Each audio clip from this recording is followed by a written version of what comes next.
नेपाळहून जळगावला नेपाळहून जे मृतदेह जळगावला दाखल झाले होते ते सर्व मृतदेह आता त्या ठिकाणी रवाना होताना पाहायला मिळत आहे। आपण विमानतळाच्या बाहेर आहोत।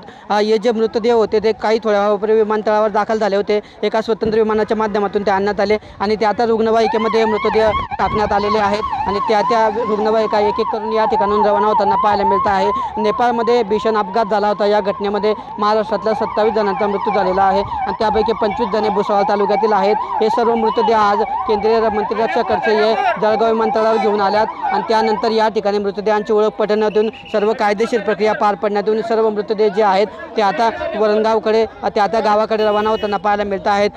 25 जवळपास मृतदेह आहेत आणि हे सर्व मृतदेहांसोबत मदत व पुनर्वसन मंत्री अनिल पाटील हे सुद्धा आहेत।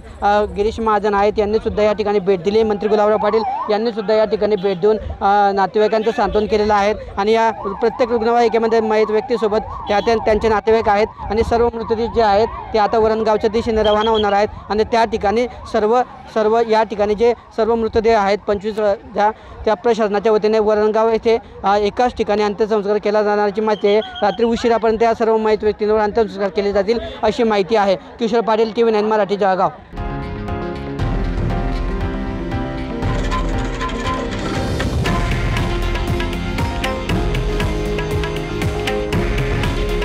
हे आहे देशातील नंबर 1 न्यूज नेटवर्क आणि आपण पाहत आहात TV9 मराठी।